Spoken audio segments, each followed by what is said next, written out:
Welcome to our premiere episode of Inside Great Minds podcast. Here, we're really excited to interview some of the most brilliant minds in different professions to give you insight, not just on the journey of how they got there, but also a little bit of their mission and delve inside some of the principles they make decisions with. And someone I'm really excited to introduce you as our first episode is Jeff Thomas.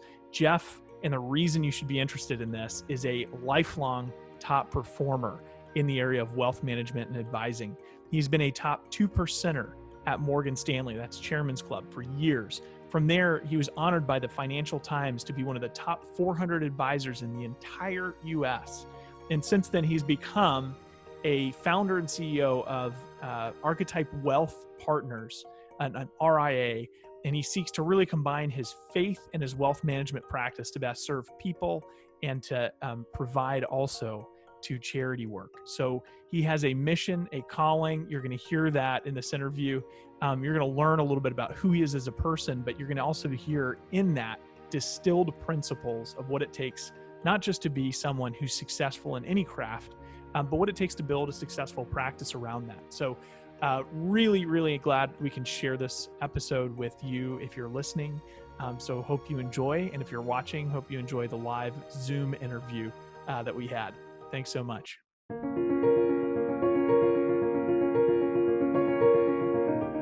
I wanted to actually share this with you real quick, and then we can catch up. We're both in our respective isolation today, which is why we're doing this podcast remotely.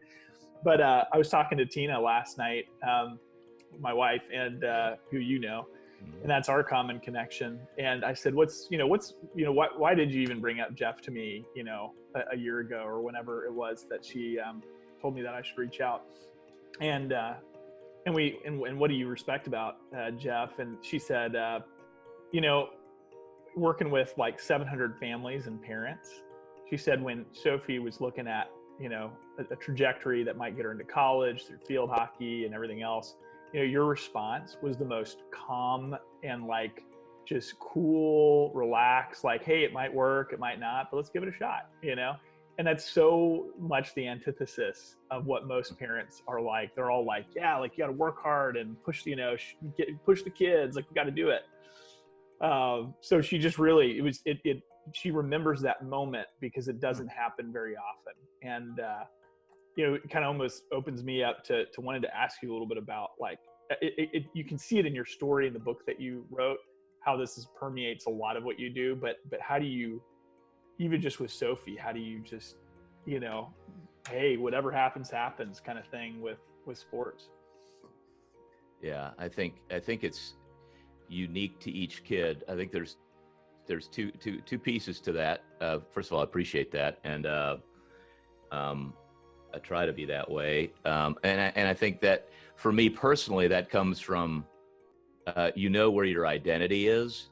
It's in Christ. It's not in your performance. And you read the book, so the whole story. Like I'm a grinder, man. Mm-hmm. Like tennis, climb the board. I'm super competitive. I just came out that way. So I actually have to work at tamping it down. Mm. And the way I got control of it really was just through understanding that, climbing, I don't control climbing the top of the leaderboard. I control my own behavior using the gifts I was given. And I just super lucky to be born to parents that valued education and give it a body that could move around and just use those gifts and maximize them and try to love other people while you're at it, by the way, and get the best out of them, right? So let's just see what happens. And so that's my attitude. And then, so we try to teach those principles to our kids. And Sophie kind of came out like me. She's already a grinder. So I don't really have a lazy kid. I've got another kid who's got a little more of a social person, not as competitive, but she's not lazy. So we don't want anybody to be lazy. You maximize the gifts you're given, but you don't control outcomes. You control behavior. And so hard work, but you don't, so working hard and being a good teammate and being a good competitor even, right? Yeah. Like, be nice to your competitor. That's all we're called to do, because I think that reflects the nature of God, and the way he, the best way we can love him is by loving others. And so I mean, we don't control whether any colleges give our kid an offer. Yeah. That's a totally random game. I had a buddy of mine his daughter's playing softball in college, and he's like, man, they're a year ahead of us, and he's like, it's the most random situation. It's not logical. Just don't look for any logic in it. And that also helped me. I'm like, Yeah. Okay, well, all right. Well, we don't know that, right? These coaches, right? They're like, well, we need a back left defender that's quick. Well, you don't really know that, right? Like, it's very specific, and that person may not relate to whatever your kid's skill. Like, it's totally unpredictable, man. Right. So study for your get good grades, study as best you can. You don't even control your grades. Study hard. Right. Yeah, exactly. Control the things you control, and the things tend to work out. Yeah. Control. And if you're nice to other people in the way God's nice to us, usually that works out. It definitely works out in a culture like ours, where those things get rewarded. I get it. There's some places on the planet where the cards are even more stacked against you. But anyway, long answer to a short question. But it's great. I mean, obviously it paid off. She's doing great at university now. Is she home at this point? She is, man. They had the sticks out. They were leaning against the counter this morning. She's got one of her teammates from Spain can't go home because well, first of all, her family has the virus. She's got 5 siblings. She's from Madrid, also a freshman. And so she came home. She'll probably be with us for, I mean, the 3 months. Future. Yeah, seriously. Yeah. And I think there's another of Sophie's teammates from Houston that have 2 Dutch girls with her. But of course, they can't all get together. So there's like 5 of her. Five of the 24 girls are in Houston, and they would have a ball playing, but they can't. Really. They can't. I know, it's such a pain. So weird. Wow. I saw some of Tina's posts about, trying to space them out. Right? What's she doing?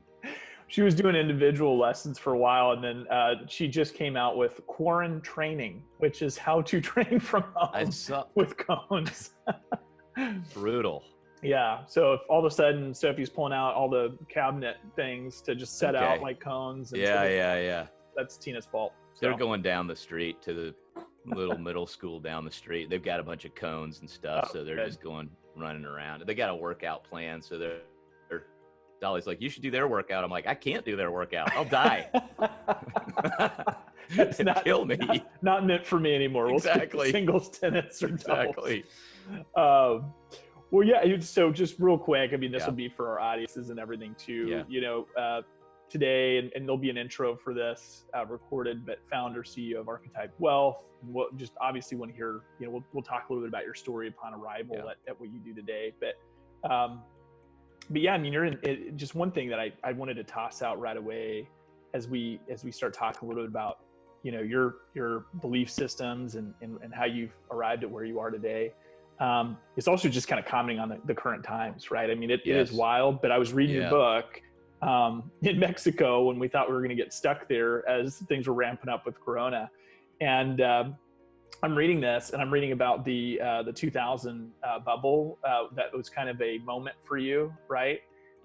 Everybody's investing in tech stocks. You're saying no way, that's ridiculous, and but you kept getting proven wrong. I mean, things were going up like crazy, but then the pop, and I lived through it, but obviously I was young and didn't really understand the markets. I can't remember. You wrote down exactly that, like what the drop was, like NASDAQ, like 80%, man. Percent. Yeah. Wow. So what were you telling it? Oh, and this is the other big part, right? Is your big client base with Arthur Andersen, Enron went belly up, which meant, Arthur Andersen, fell to the side. I mean, what kind of conversations were you having to have back then? And what was living through that time really like? Yeah, man. These times, it's all about identity. Just like we were talking about before. If your identity is in your stack of money, your stack of money can be taken away quickly. And I've got my head is going right now because we're dealing with some clients in the energy business. Right. Enron went down for reasons other than oil dropping, commodity prices falling, right? Malfeasance. But now a bunch of these businesses are going potentially under because of low oil prices. Nobody predicted that. This period, a lot of people are calling it a double black swan event. If you didn't have the coronavirus going, everybody would be talking about $20 oil. And, now one out of, 20 headlines is about oil. I mean, it's on the third page of the newspaper. So it's, if your identity is in your tech stocks that go down in that bubble, your bank stocks that go down in the financial crisis, your energy stocks that are down 80+% now, you just can't predict this stuff. And you better, there's things you can do. You can be diversified, okay? But sometimes you work for a company, you run the company, it's hard to beat at that. But if you're not running a company and you can be diversified, you should be diversified. That's an old saw, but that's helpful. But so there's things you can do investment wise to be smarter, and we have a dashboard that helps people do that, and we give advice. But honestly, the best advice, the best investors are the people who they follow all those rules, but they also have that peace. Their identity is in God, a God that loves them, not their stack of cash, not their children's performance, nothing else, not their paycheck. So, those people I find are actually also the best investors because they're the calmest. Yeah. And so what do you got to do to be a great investor? Buy low, sell high. Well, we're programmed to do the opposite. When they're having a party, let's join the party, buy high. Yeah. And when the buffalo are chasing you, run, run away. Yeah. So we're programmed to do the exact opposite. So you have to program yourself to be super calm and buy low when everybody else is panicking and sell high when everybody else is joining the party. And that is a special way of behaving that I think it having that internal peace, not just the brain training of that's the smart thing to do in the textbook, but to have that internal peace in your soul also helps. So I don't know. Yeah. Were you, and I know you had some of these revelations like after the 2002 class, like, I mean, your principles were evolving in this way where you were coaching people differently later in life. So in that moment of crisis, were you kind of like, whoa. I was just mad that all my shorts I had to cover before the thing actually fell. I was mostly mad about that. I was like, okay, I was right. And it was too late. Like you just hubris, man. That's one of my biggest lessons is dogma and hubris are wildly dangerous in life. Sure. Yeah. And, I just, the older I get and the more of these I go through, the more humility I have, and the less hubris I have, and the less dogmatic. Stay diversified, buy in chunks. You never know where the top is or the bottom. And then we had to construct an investment philosophy that takes a lot of emotion out of it. So even though I know all these things, when we have investment committee meetings, I need to have these principles lined out. So we look at a dashboard of facts, not emotion. And then we make the decisions based on the facts, not our thoughts or emotion or our feelings. Those can deceive you. So anyway. Yeah, I think one of the, and you can tell me it's a horrible comparison or correlation, but I read Ray Dalio's book Principles and really enjoyed that as well.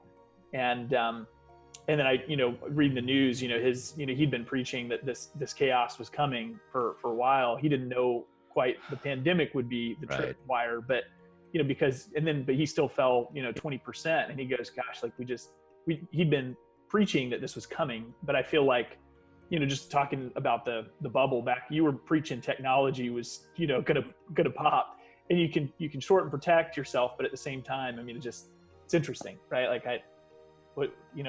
how do you perfectly predict? I mean, I feel like everybody's got to take a little bit of a hit, at some point. You can't be too dogmatic. I like Dalio's Principles book. We have 12 principles at the company. I refer to them every single day. It's just been amazing. Almost every blog we write, almost every video we shoot, it's like they just come to mind all the time because we repeat them all the time. Yeah. And it helps you just stay in that lane. Yep, that's how we talk. That's how we believe. That's how we make decisions. That's how we do things. So I definitely didn't have this outline, but that's the beauty of conversations. What can you share? Do you mind sharing what those principles are? So they're number one is develop your principles. Have principles, essentially. Like, I love it. Okay, and then the next one is evidence, not opinion. That's kind of what I was talking about. These go through a lot of ways, but especially these days on investments, simplicity wins.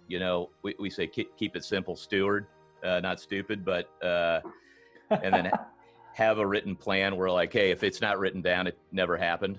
On a lot, especially business owners in transition, we work with a lot, and very few of them have a succession plan that's written down. So that's a big thing we talk about. Or just having a financial plan. Don't quit. I mean, actually, I wrote a blog about don't quit. I don't think I ever published it, but it was basically about field hockey and turnovers. Oh, really? Yeah. I was like, oh my God, there's so many turnovers in this sport, And I'll probably publish it. I don't think I published it. I should dust that thing off and get it out there. Yeah, but hashtag Texas Pride, if you don't mind. 100%. Totally. I mean, that's because I don't know if it was Tina, but I don't know, sitting with some college coach, and I was like, what do you look for? And they're like, don't freaking quit. You're going to lose the ball. Turn around and keep running. So that just would drive me crazy. Like when I would watch like the high school team where some of the girls would just like throw up their arms. I was like, you're going to throw up your arms 100 times. You're going to lose the ball 100 times. Like that's a lot of frustration. Like keep playing. All right. Sorry. But you see what I'm saying? Like every one of these, like I want to, disinherit the IRS. This is a big thing where this is tax planning 101, but we see a lot of estate planning done wrong where they pay a ton of estate tax. It's totally optional. There are ways to, if you want to be generous, which nobody suggests, it seems in the estate planning world. Anyway, there's ways to not pay any tax when you die, and there's other ways to limit taxes while you're alive that are totally legal, but very few people do a good job at that. Deliver blessings. That's just kind of what we're all about, man. Just we're the guide. The client is the hero. We just want to guide them to a good place. And delivering blessings as a parent to your children. That's a big one. A lot of kids walk around seeking that their whole lives. And so we're like, why don't you give it to them? It costs you nothing. What is that? So yeah, what does that look like, I guess, as a parent or even in it's mostly think about it's for everybody, but especially guys, think about all your buddies. I mean, all of us want to please our fathers. Sure. Yeah. And there are a lot of drug addicts and alcohol, a lot of alcoholism and a lot of pain and therapy happening just because sons did not get the approval of their fathers. So if you are a father, how about giving it verbally and with a hug and telling them you love them? Yeah. It costs you nothing, but very few people say it, and everybody needs it, and you can't do it too often. Well, I did that. Well, when was that? 5 years ago? They don't remember. Yeah. Okay? Keep giving it to them. Yeah. So good. So stuff like that. I could go forever. Steward, not owner.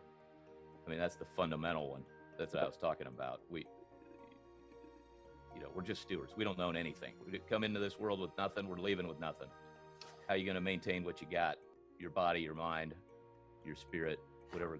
Yeah, maybe just and pause on that one for a second. We can keep looking at them, but this is just, and I'm just totally jumping around your life history here, which I think is fine. So it's such a cool part in the book. because I think it's, obviously you work with just, and this has been your aim, right, is to not just work with Christian advisors and people. Like, it's really to go into secular, right, too, and use this as a way to, live and breathe your principles as a way to attract others. And so, but I looked at this and I was like, gosh, you can read this in the same concept in Eckhart Tolle. You can read this in, Stoicism. But I mean, coming back to how it came to you, the rich young ruler Bible story moment, right? This is something that you're a PK, by the way, for everybody that's listening, right? That means what?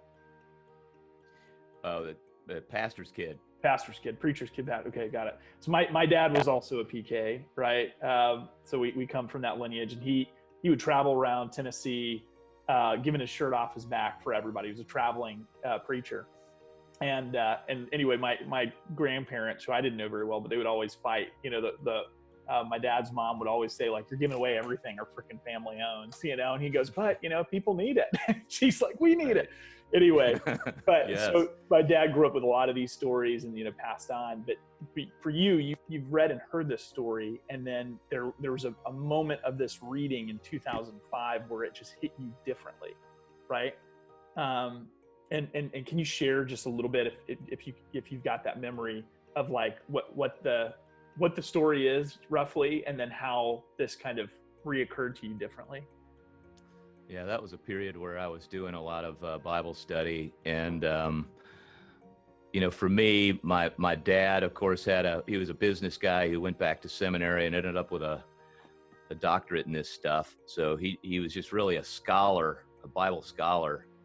And when I got into my mid-30s, I was just looking for answers. I'd made some money, more than I ever thought I would. There's plenty of people with more, but just a whole lot more than I grew up with and I expected. And so, but it led to an empty place. I couldn't figure out why. And so I kind of, I looked at all kinds of world religions and studied, actually the history of the Bible. Do I believe that book is actually true? And if you read the history, it's just the evidence for it being true is overwhelming.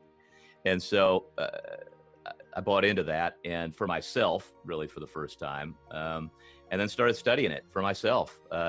And I ran across that story again in the Bible about the rich young ruler, right, where Jesus is walking the earth, and he comes up to kind of really a young man with a lot of wealth, and that young man is with his friends, and he says, Jesus, what do I need to do to have eternal life? And Jesus starts ticking off the 10 commandments, and the guy's like, yep, doing that one. Yep, doing that one. Yep. Oh, 10 for 10. Okay.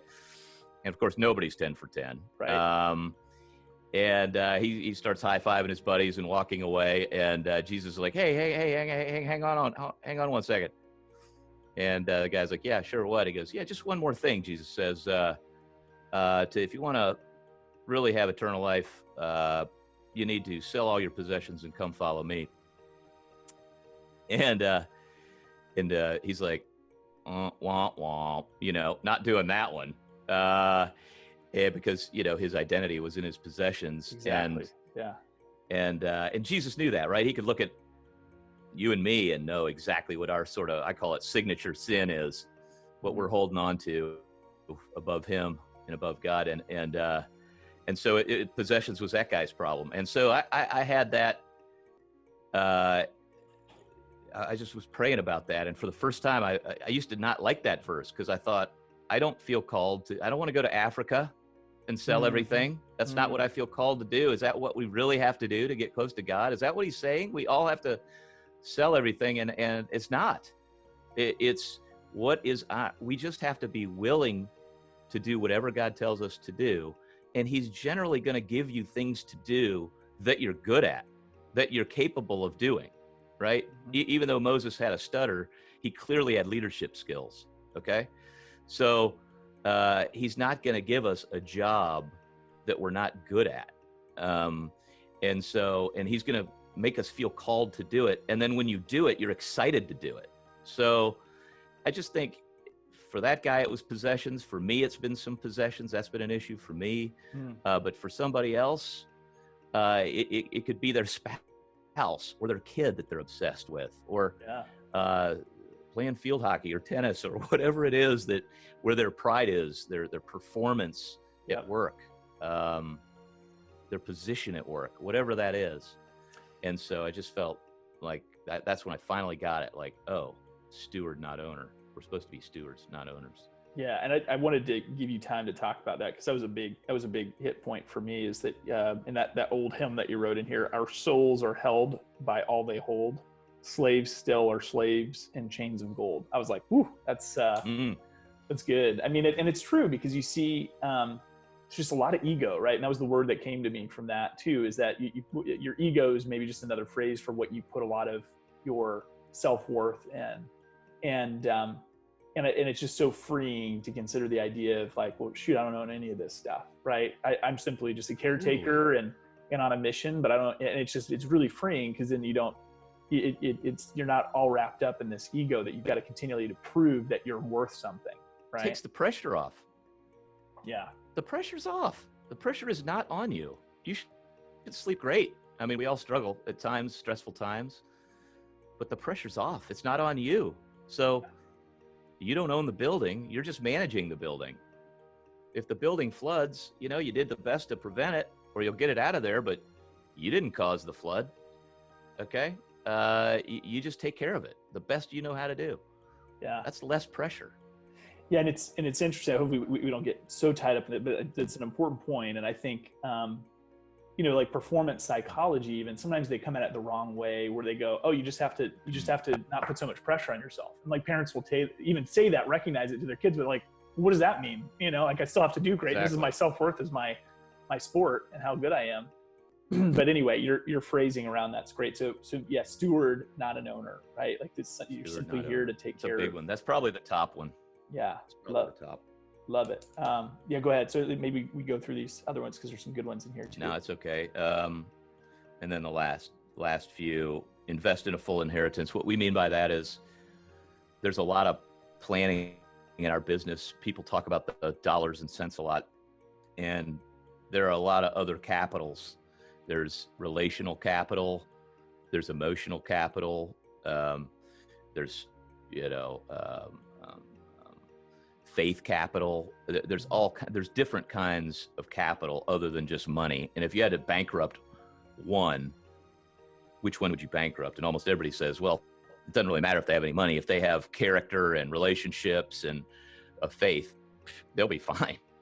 So why do we put so much focus on the money? It is on the list, but it's not even the most important one.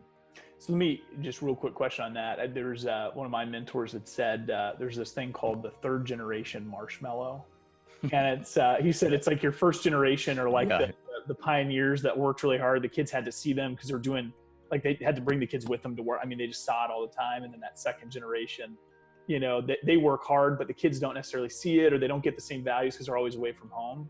And so then we have the Third-Generation Marshmallow. That's what, totally. Is that part of what you're referencing in there? 100%. This is the 90% of the money's gone by the third generation. And to me, that's not a big deal if you wanted to give it away. The big deal is that the reason for that is not because of technical bad investments or poor planning. It's because they didn't communicate. And that's what you're talking about. Yep. Instead of the marshmallow, you want a kid running the right principles and going out there and working hard, thinking like a steward, using his gifts, having it in perspective. Hey, if there's some money there to back a deal he wants to do, great. If there's not, let him go find it. But the money's a lot less important than the principles, the software that he's running. Yeah, I love that. So good. And then talk about, so your next one, I'll read this one out. Life is a team sport. And I remember, in your book, I mean, you talked about you being just a dominant singles tennis player, right? You competed. I mean, I don't know what that means in tennis. Does that mean like you played for money, like, or kind of, or just winning a trophy? Like what did competing in singles tennis mean? It's just tournaments, right? Okay. If you're the thing about, you're married to a woman that is in a team sport and you're around that a lot, right? Yeah. They still have the brackets, right? You move through the brackets, but in an individual sport like tennis or golf, it's like gladiators. it's all on you, right? And I liked it. This is great. Nobody can let me down. The only person, I have no one else to blame but myself. I just loved it. And it's very, the mental part of it is like 90%. I mean, it's a big percentage of it, right? That's a big difference between those top players in the world and the next tier is just the mental toughness. And, but it's really not that great a skill in life. Singles tennis. Yeah. It's not a playing singles in a marriage does not go well. Okay. Let's start with that. That's sure. And then, and then at work, like nobody wants to work with the singles player. Okay. Life is absolutely a team sport. I mean, there's a lot of verses in the Bible about that too. You know, a cord of 3 strands is not easily broken. So all kinds of things around that. There were 12 disciples, and Jesus almost always sent them out 2 by 2. Right? Nobody was by themselves. Nobody was out there playing singles. Right. So I had to kind of overcome a little bit of that. I just overdid that part of my personality. Overdeveloped self-reliance. There really isn't such a thing. It's a game, for crying out loud. Okay. The rest of life is interdependent. And frankly, even singles tennis, you got to have a coach. Okay. There's a team. Even the greatest players on the planet, they always reference their team after they win a big tournament. You know, they go over to the player's box and there's like 12 people in it. It's a team. Right. So thinking you're doing it by yourself is a fallacy anyway. And this is interesting because you talk about how when you got started in audit at Paine-Webber, right? Is that right? Did I get that right? I don't know. Arthur Anderson first in public accounting, and then over to internal audit. Yeah, at Paine-Webber. Got it. And then at Paine-Webber, you were internally auditing the financial services team, part of Paine-Webber, right?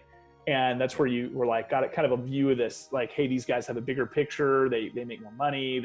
They seem to have more front-facing interaction with clients. Yeah. And so you're like, that looks way more appealing than doing the CPA, you know, the audit work in a closet somewhere. And but you relate it to why you thought you would be successful, because there's a big risk, right? You go into a fully commission-based world when you're used to a salary, and you said, I took a test and basically realized that financial services is a single player's tennis. That was the realization back then, and it is a big part of that world is single players tennis, right? Or singles. And so, what do you? Why is financial services such an arena for like the bulldog, like do-it-yourself type? And they're successful at it. I mean, they win in their mind, making a lot of money, whatever. But why? Like why is it such a? It's a great question, and I'm obsessed with that topic. And that's a lot of what this company, Archetype that we started, is about playing as a team instead of as singles players. And I think the reason for it is it's an immature industry. And I talk about the industry starting really in the middle of the 19th century, where, we're building railroads in this country to develop transportation. And the investment banks, they came over and they learned that, the Americans learned that from the English, how to create stocks and bonds. Well, they had to hire salespeople to sell the stocks and bonds. So that was the start of the brokerage business. And then it evolved into, other things than railroads, and so they would sell other stocks and bonds, but they were the keepers of the information, the research. And of course, now as research has gotten ubiquitous, that's less of their value. And then mutual funds get formed, so you can get diversification. So you don't need a stockbroker necessarily calling you with individual stocks, but people, and then you also have people living longer, right? Just 80 years ago, people lived to be about 60. Well, now they're living to be about 80. So now you actually have a retirement. Okay, so you didn't really need to save. Social Security, when it started, they'd pay you when you turn 60, but hardly anybody lived past 60. So you have this new industry popping up where you have to save for your own retirement and be advised for that. and you really ought to deal with people who are representing you only. And we still have this antiquated system where the vast majority of the assets for individuals are still held at the big investment banks, and they have conflicts of interest. So they're sort of fighting this regulation, and they have these still sort of solo practices or small teams. And we're saying it really needs to be like the law business or the accounting business, where, if you hire a lawyer or a CPA, they represent you. Okay, got it. Yeah, okay? Got it. So that's a big part of it, just the legal structure. And then, okay, now that you got the legal structure set up right, now let's work in a team. So who's the tax specialist? Who does business development? Who runs the portfolio? Who does financial planning? Who does follow-up client service and paperwork? These are all different functions. Every other industry works in different functions. They don't ask one person to do everything. I always think of, almost any business. I think of Cintas or somebody like that does uniform cleaning and delivery. Well, you got the salespeople that go talk to companies that need that service, but they're not back there washing the clothes and pressing them and delivering them. That doesn't make any sense. So why wouldn't you break up those functions and deliver a better product to people? So that's kind of what we're trying to do, is develop the next generation of that as a team. Yeah. And I think it's so kind of going backwards in time, like you were, trying to get my timeline right. You went from, I think, 0 to 1 million in personal production, right? In just a 5-year stint. And for non-financial services people, that we got a lot of different industry people that listen to this. We hear revenue, we hear production, like we don't understand always what that means. So did that mean you were making $1 million a year after 5 years in the business? No, I think that's top line revenue. They pay you, 40 or 50% of that. Which is a huge number still. Yeah. Because how old were you at the time? Yeah, that was when I was about 31 back in 2000. So that's 20 years ago. So it'd be like $1 million today, I guess. Right. But the thing about that was, took everything that came in the door. Oh, you want to do options trades? Yeah, let's do options trades. Oh, you want to do buy some IPOs? Yeah, let's buy some IPOs. Whatever they wanted to do, I would deliver. And so it was just way too many clients, way too thin of relationship, way too transactional. And I really wanted to have relationships, but that's the way they taught you to do it. It didn't really make sense. I would look around going, why am I doing all this by myself? Even then I knew this didn't make any sense. I came out of the accounting business that was already like this, where you had staff, senior staff, junior manager, senior manager, junior partner, and then different specialties. Everybody knew a different FASB, a different accounting rule. Oh, if you need a specialist, you call that specialist. If you need that, we had tax people, consulting, audit, like everybody. You had teams for everything. Nobody operated by themselves. I was so confused about why I was operating by myself. So I played the game they gave me, but I thought the game was flawed, always. And so we built a team, and we've just sort of developed into this. And I think 30 years from now, everybody's going to go, well, of course you hire a advisor that represents you, not the firm. Right now, the public doesn't even totally understand that. So anyway, I'm just obsessed with helping the industry grow up. Wake up to this. Service. Wake up to this. Was there fear that you had it all, or you were just eager for it? Because you brought like Clay, like some of these first couple of people you started to partner with. You did it young again. I think you were partnering when you were like 26, 27 with your first couple other advisors. Yeah. And I know folks, whether it's at, some of these other firms that I work with, and you just see that there's this huge hesitation to join forces with somebody. And I'm wondering, is it because you're afraid someone's going to step on your toes, and like that you're not going to click or connect, or you got to share in the money? Or I don't blame them. Yeah. And now here's the problem. Okay. I think there's a strong desire. This is my personal belief. I think there's a strong desire by all of these people to partner. Everybody knows. They've seen the statistics. You've seen them.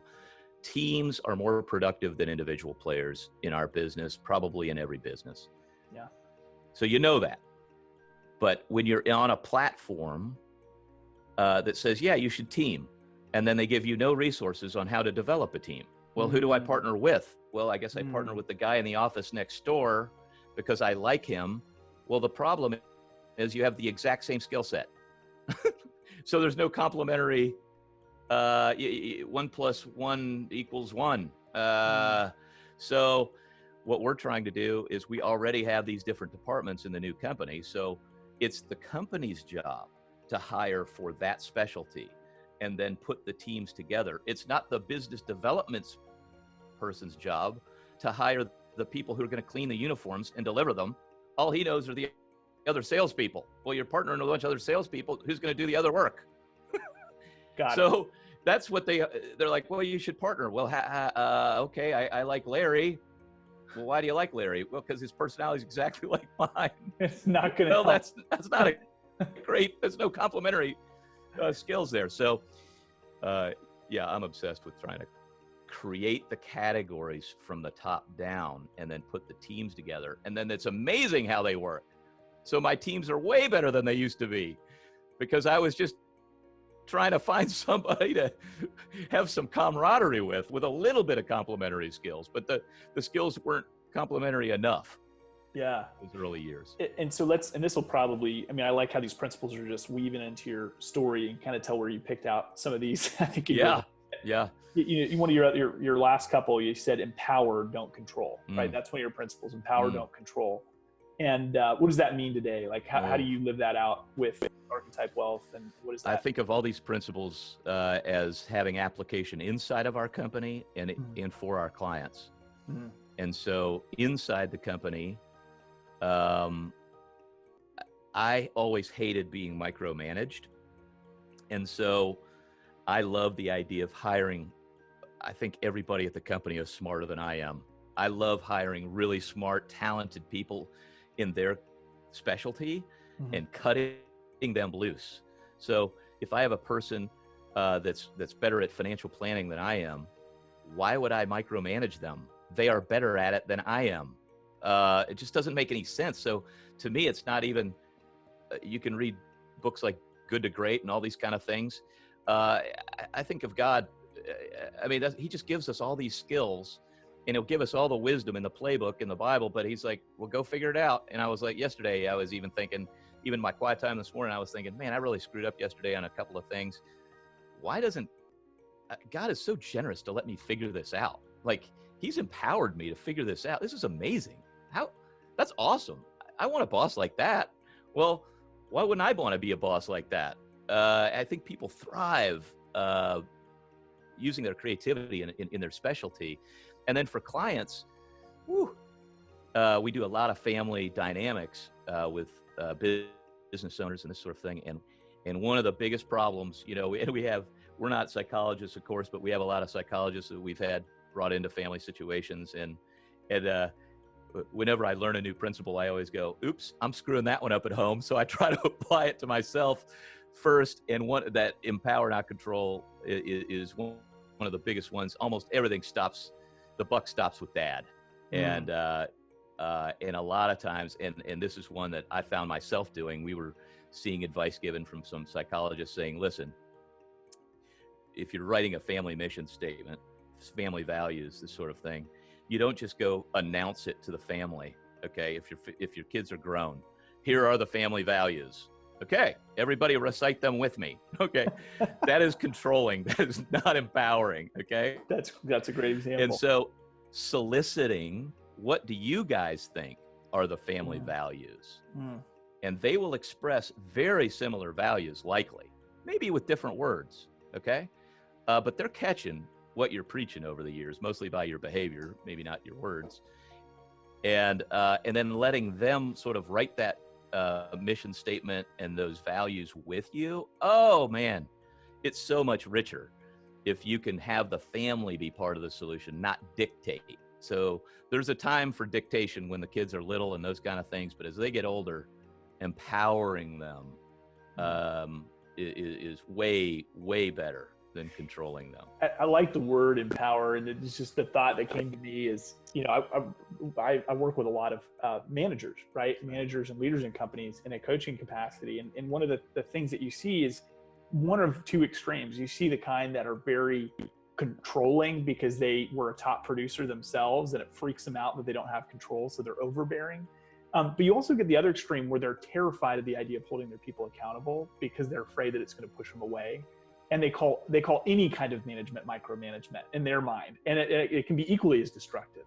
And so I think the reason I like that empowerment statement, because it implies that accountability isn't necessarily bad if it comes from the right place, right?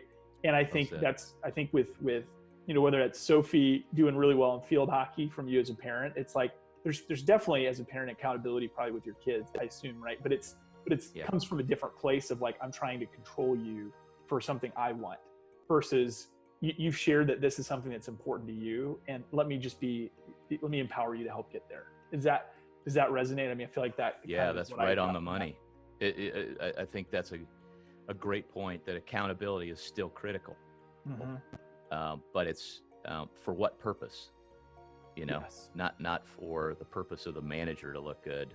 I just think back to that good to great. I love that stuff where the greatest managers that have the best stock performance over a long period of time in public companies, most of us don't even know their names, because all they did was empower the people below them, Right. Yeah. Point the finger out the window. Right. Point it in the mirror when, things go wrong. And then the whole team wins, and then everybody benefits. And it's a lot more fun to work where people are empowered. People are having fun in their lane and respecting people. Everybody likes to knock the millennials, but I don't. We have a ton of them at our company, and they just want something meaningful to do, and they want to work with other smart people in their lane and work together as a team for a greater purpose. To me, there's nothing wrong with that. So that just creates an amazing culture when you do that. Yeah, and that's your last principle: have fun together, right? So yeah, and they came up with that. I didn't know you were allowed to have fun at work the way I grew up. Okay, right. Doing public accounting audits. Fun wasn't a word that got thrown around a lot, and so they do have fun, and it is more fun to smile and work, and our mission, our vision is to build an ideal God-honoring wealth management company, but our mission is to help families thrive across generations by connecting their money to the purpose. If you do that and you help a family get from A to better spot B, that is fun. That is fun. So we try. When I came into your office, I got that. Definitely, tight team, but there was a lot of energy in the room, right? A lot of motivation to build something that you guys are excited about building in the long term. So so if Kale's listening to this, you just got called fun and more intelligent than Jeff. So there you go. You should be happy about that. True. It's just true. I can't even refute it. There's nothing I can say. So let me, if we just a couple, I don't want to run over on time, but I think there's a couple of things that I wanted to get your perspective on, because this is something I'm always a little challenged by as well, not just personally, but working with clients. There's this book, Tribal Leadership, that I read that the Stanford professor basically, researched. I think maybe we talked about this together before, but he researched, prison organizations, like basically prisoners and gangs, and all the way up to, your Fortune 10 company groups, that everything in between, nonprofit, for-profit. They did a huge study. And he broke down all these different organizations based on the language they use with each other and with themselves. And he tribed them into these 5 levels. And just really quickly, because it gives some context, I think some of the things that you do really right. But the whole time I'm reading your book, it's this journey through these levels that I feel like you progressed through in a long way. So level 1 doesn't apply to a lot of people that we work with. Level 1 is life sucks. And that's the language we hear from people that are so far away from the light, they can't even see it, right? Huge disconnect between them and the rest of the world. And that's what they got in the gangs, the prison systems, this hopelessness. And stage 2 is then you immediately go from hopelessness to a lot of corporate America, where it's this philosophy of life sucks, but I can see other people have it good. And it's that, maybe it's the assistant or that part-time worker that sees their boss that, you commented on the guy that came in when you were working in DC with this like Armani suit, and you're like, that suit, I want to have that suit, right? But I'm in audit right now, so maybe at that moment, Yeah. there was that moment. But real quick, and then level 3 is I'm great, and it's that transition of realizing like, oh, I can do this. I am capable. But there's this unspoken thought, and this is where you get into, I think, most financial advisors, a lot of like powerful law firms, doctors, and high performing medical field. You get in this place where it's I'm great, but in order for me to be great, you're not. And it's I'm great, and then the hidden part of it is you're not. So it's elevating yourself. You're becoming confident, but at the same time, you have to diminish the value of others. And then level 4 is where you finally arrive at, hey, we're great culture, where you realize you can only accomplish so much if it's just you. And so the question is, they believe that people kind of have to go through a little bit of each, maybe not level 1, but they have to go through a little bit of that level 3 to gain personal confidence and hit a brick wall before they can realize there's bigger things. I want to see if you agreed with that, or if you have a different. Well, is there a level 5 on the list? Yeah. Sorry, and that's level life. 5? Life is great, and that's actually, glad you brought that up. That is where you seek, where the organization as a whole is seeking something where they're not even competing against other teams, but they're competing against a human dilemma, right? There you go. And I think that's the critical one, because, one of the jokes we always like to tell is that, everybody knows that, money can't buy you happiness, but everybody wants to find out for themselves.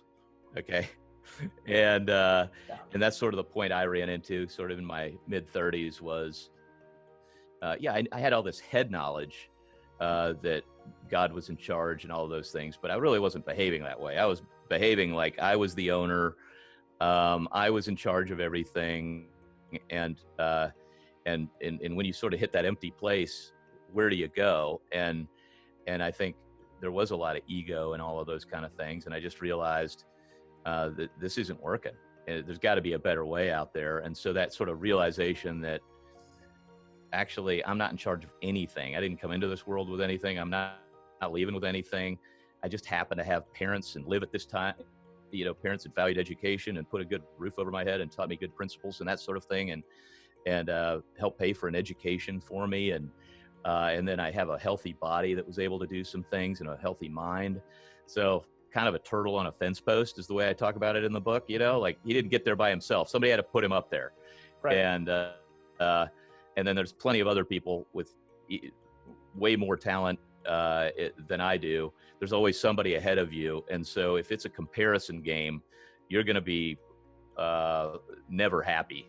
And so everybody's running their own race. You got to just run your individual race and root on everyone else running their race. So understand your position as a child of God, that you're totally fine in that position. You don't need anything material or career-wise or anything to make you feel good about yourself.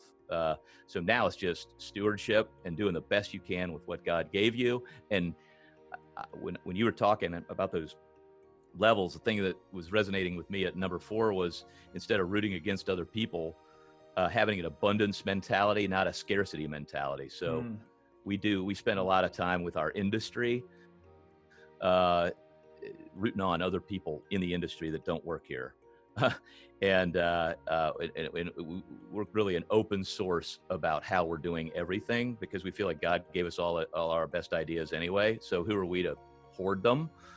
We're happy to talk about those things with anybody and lift everyone up, because there's no scarcity of business. There's a scarcity, I think, of the business being done right.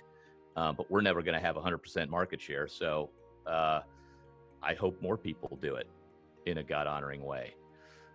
Such a good belief system to have. So do you have, by the way, 10 more minutes? Sure. Okay, awesome. Thank you. I'm enjoying this interview. Otherwise, I would have shut it down long. Oh, sure. This is great. Me too. Yeah, the one thing I was going to ask, I guess, is there are kind of two actually big questions that related to what you were saying. And one was, you obviously have been on this journey, and you've picked up these incredible principles. You've applied them to a business. You've been able to, at Morgan Stanley, while you were there, we didn't even talk about this, but you Mhm. went from then 1 million to 2, or was this before Morgan Stanley, where you went to 2 million in production? After you've taken more of that wholesome team-based approach, you found that you grew another 100% over what you'd done before, right? Through a team-based approach. And so you've learned a lot in that. And then, you built this huge organization through Morgan Stanley, or this network of similar-minded, value-based financial advisors. Mhm. And then that was kind of getting squeezed a little bit. And so you said, like, you know what, let's do this our way completely and have control over that. So you've had this great journey and success. Yet I feel like in the book, Tribal Leadership, they say this, and I experience it too. It's so hard to stay at that level 5 or level 4 because life happens, right? And in spite of all the lessons that you've learned, we're totally human. Like, if you just speak to this somewhat, like, what are the challenges that because I get it. Like, I get back into my own ego, like, for sure, when someone says something and I'm like, oh, I gotta let me put them in their place, or, these little moments where I lose. What are the challenges how do you continue to practice it? And what are some of the challenges right now that you're faced building something from scratch? Well, there's a million of them. My secret weapon is my quiet time in the morning. Every morning I have a little journal, and I write down things. I start by writing down things I'm thankful for. And then that kind of gets me in the right mindset. And then I read a few Bible verses. I'm reading like the Bible in a year chronologically. I always do something different. Doesn't really matter how you do it, but I just try to get into God's wisdom a little bit. And then I take some notes about what I'm learning, and I try to, and then I write out a little note to God, or a little prayer. And I use kind of ACTS. Adoration, confession, thanksgiving, and supplication. So I already kind of did the thanksgiving part, but I do the adoration part. Go, God, you're in charge again, and give him the credit. Gets my mindset right. And then confession, I screwed that one up yesterday. Forgive me for that. Help me get better on that one. We talked about the thanksgiving, and then I get to the supplication, because when I wake up in the morning, I got a list of things I want God's help with. And this whole process slows me down, and it goes, wait a minute, I'm not in charge. And then I literally get on my knees and pray, man, the calendar basically, and whatever else just comes to mind. I just like hanging out with the creator of the universe, who has all the answers. And I don't have all the answers. Most of my ideas are bad. Every one of his ideas is amazing.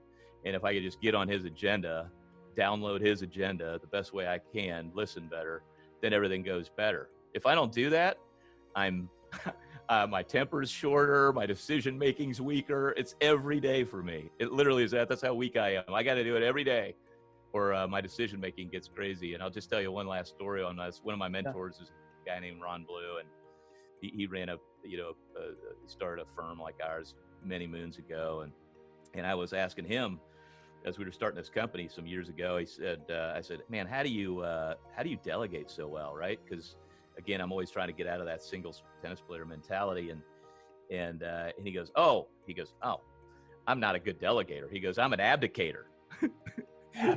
And so he would tell these stories about, he just hand giant projects to brand new people that were completely ill-equipped to deal with them. And I was like, oh, okay, well, maybe I could meet you in the middle there somewhere. Yeah. But I just love that, right? I loved his humility about that, because I think he is great at empowering people. But he would even tell you, maybe he empowered them a little too early, and they would fail. But he was a great example but he would tell stories about where he'd lay a big project on somebody. They would sort of fail at it initially, but now they're great at it. So they had to learn. Yeah. And so I'm sitting here doing this with you, and the market's all over the place. I've got an entire team of people watching the market, talking to clients, holding their hands, talking about things to do in the market that'll help them, doing planning, their own Zoom calls of their own, talking to those people. So there's no way I would have had time to do this in a really volatile bear market if I didn't have an amazing team. So this is the stuff I like doing the most, is talking to people like you and getting this kind of thing out there to be a blessing to them. And if I didn't have a team, I wouldn't be able to spend so much time in my lane. They're doing their things in their lanes. And so, but the only hope I have of behaving as a decent manager is really through understanding my position with God. I'm the manager of a business God has given me.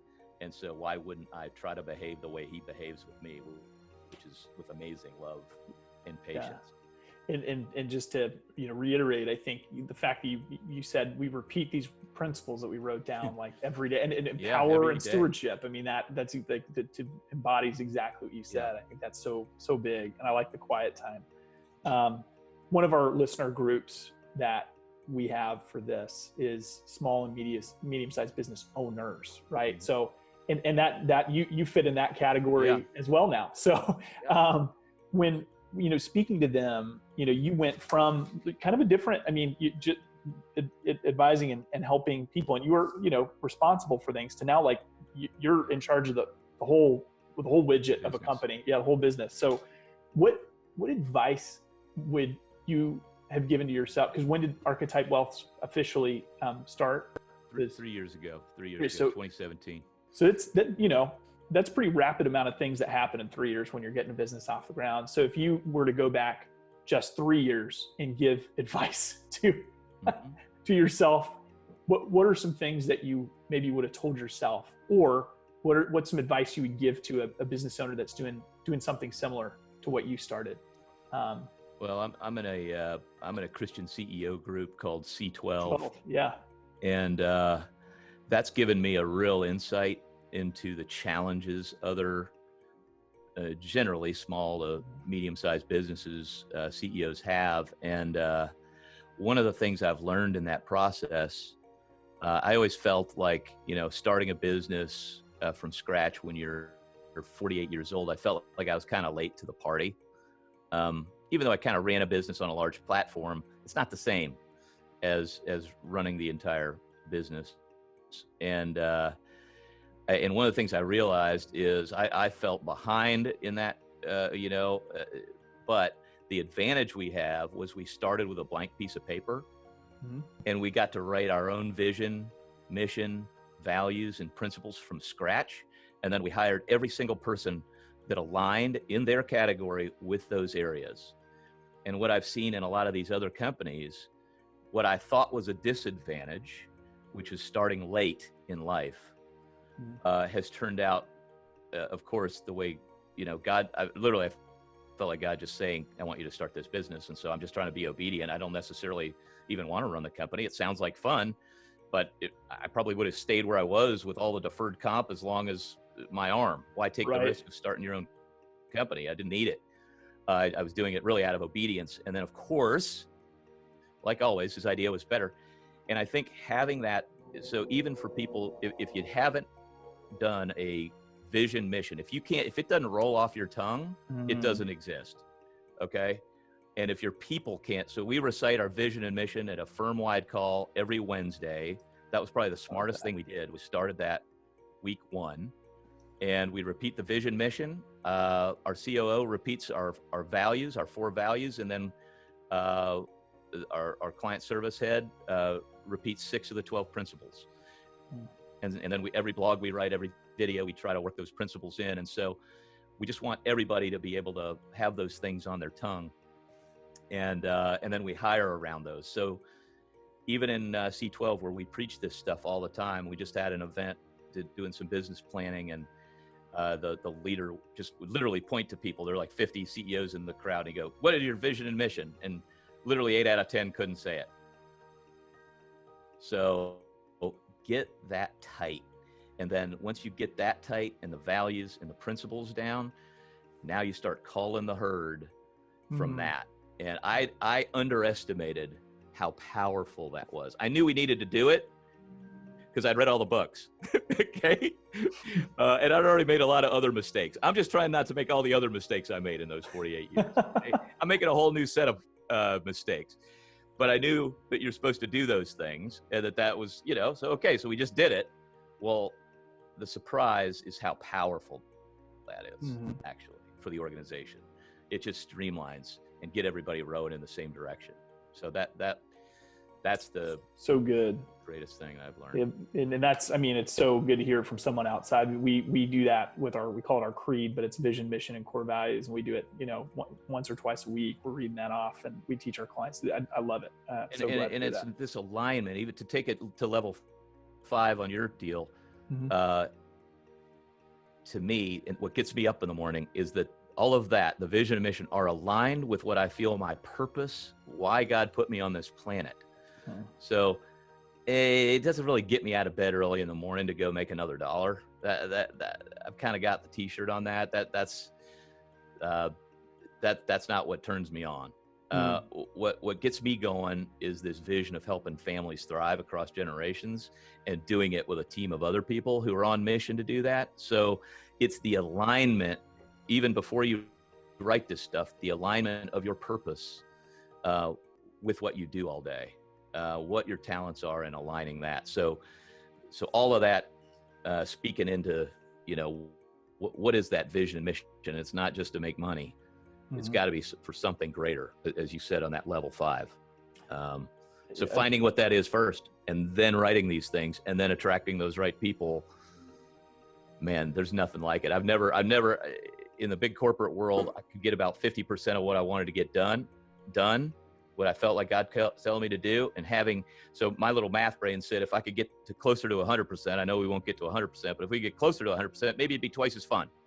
Well, the surprise for me is that full alignment, or closer to that full alignment, is exponentially more fun. Not just a little more fun, exponentially more fun. So for every one of your listeners, that's my prayer for them, is that they could find that place of full alignment with their purpose, and to write those things down, and to empower their teams to get on that same page. And guess what? There will be some team members that don't fit, and that's going to be painful if you've been running an organization for a long time and are just starting to do this. But getting through that will lead to a better place. Gosh, so good. Well, last little thing that I'll tack on to this is that, because I grazed over it, but I think one of the most, for those that are still trying to latch onto this idea of letting go, I think it's a really powerful example that the moment you let go and chose the stewardship path, and still, I mean, you work hard, but it comes from a totally different place than when you were working hard because of this need or ego. You grew another 30% of growth, I think is what you said in your book, the moment you made that change. And you started talking to people of, hey, you should give away all your money. I mean, not really, but you're saying charitable giving, and you talk to your branch manager at the time, like, hey, by the way, I'm just going to tell people the money's not theirs. And he goes, okay, good. And the moment you told your clients the money, the money's not yours, like, be a steward, like, and this whole, and living this promise at home, the way that you budget your money with charitable giving, and immediately 30% more. And it's just, you didn't do it for that reason. It was the result of a change in thinking. I thought it was going to go the other way, Adam. I literally went into the branch manager's office to warn him that my revenue was going to probably plummet, because I felt like God tell everybody their money wasn't their money. And I didn't know how to say that. I just,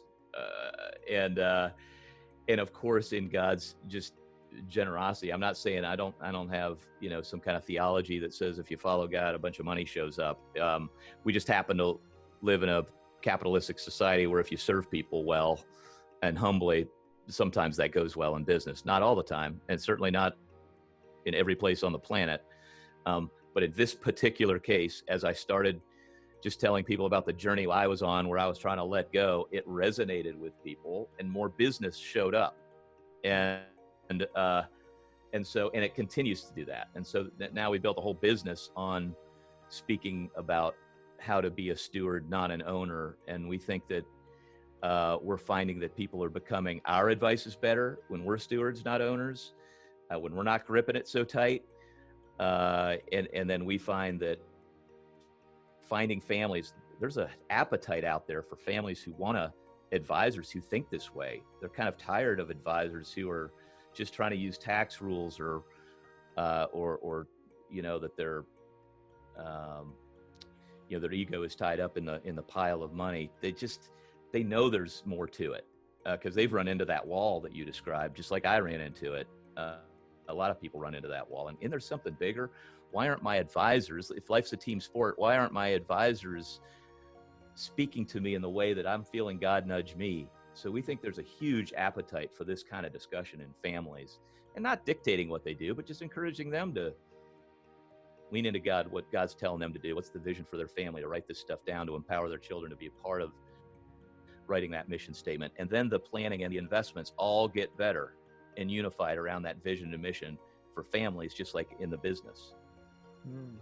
So, well, I appreciate you being vulnerable about your journey in your book, and just, it's so good to see someone that, on paper, it's just a perfect life, 2 kids, incredible wife, like, great home, very, very blessed, sure. But that you've had trials and tribulations to get there, and that it's never as perfect, but it's always a game of work and effort. And I think that part of the story really helps people go, oh, okay, I can, again, I can see that maybe that's a place I can get to as well, and do it through stewardship and not being so attached to the things. Well, it's just part of that journey, right? No, I'm a hot mess of a human being. I gotta give it up every day. I'm still the same, wanting to grip it, and in my flesh, I have all kinds of vulnerabilities to this day. And so it's kind of like, hey, what do they say? You say, hey, perfect family. Oh, you must have the perfect family. Well, there's always somebody messed up in the family. And if they say it will be me. If I say I have the perfect family, the person that screwed up in the family is mostly me. So it's a daily surrender. And I think just everybody understanding that they're not alone. If every day, we all have our signature sins and things we're trying to get better at, and having to release them every day and just get better. Yeah. Just trying to get better. Yeah, I love that. Well, for everybody listening, Trading Up, Moving from Success is Jeff's book. It's a great read. It's really personal, a lot of stories. And I think that's what I appreciate about it. It's not necessarily a how-to manual that's, structural and mechanical. It's very much your journey and almost autobiographical. And I think there's a lot of really great lessons along the way in there. So where do people go to just, connect with you or follow your continued journey here at Archetype Wealth? And archetypewealth.com is our business URL, and then tradingupbook.com is where you can get the book, and then the Kindle version and the Audible version read by you are out there. I feel like yes, this, right? I have we have a very affordable narrator. That would be me. The price was right, and so I recorded it, and it's out there on Audible. So would love for people to read it and let us know if it helps them. And then real quick, because I know, again, charity is a big part of you. Any place of giving that you want to bring up here, or just something that you want to direct people towards? Or I didn't ask you prior to this. I just wanted to throw that out because I know it's important to you. Yeah, I'll throw out a principle. One of the there's kind of a group. There's a growing movement in the United States. The U.S. has an amazing tax code that really helps subsidize generosity. And there's a growing trend that we're participating in at the company, where people are giving away a portion of the ownership of their business. Often we'll use this a lot with people. We work with a lot of clients that are selling their businesses and want to be generous, but most people sell the business, take a certain amount of the proceeds after they've paid tax, and donate that money. Well, that's an inefficient way to do it. Just like you can donate appreciated stock before you sell it of a public company, you can donate a piece of your company before you sell it, your private company, and avoid capital gains tax. And you can even, if you're running a company, you can even donate a piece of it out as an operating entity, so some of the profits go directly to charity. And so December 31st of 2019, we gave 10% of Archetype's ownership to a charity. So it'll go directly to a donor advised fund that will then direct to multiple charities. And my wife and I that own the company, we intend over our lifetime to give the entire thing away. So there will be a management committee that will allocate appropriately to grow the business and to pay people generously. But then the profits left over will all go to charity over time. So that's the goal. And not everybody's called to do that. That's just what God's calling us to do. But some people might want to do 10% before they sell it, or 20% before they sell it, or 10% or 5% or 1% while they're running the business. But that's something that we love talking about, and we think that's super tax efficient, by the way. And it just, if you're going to give the money away anyway, why not, as one of our principals says, disinherit the IRS a little bit. So.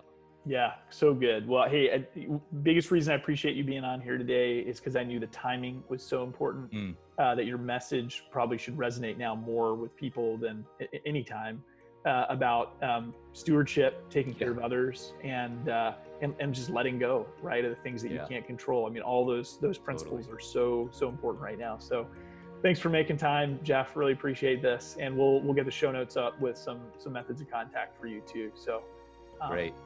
Thank you so much, Adam. It's been a lot of fun. Yeah, good luck. Now go play field hockey with Sophie, okay? All right, thanks. See you, brother. Bye. Bye-bye.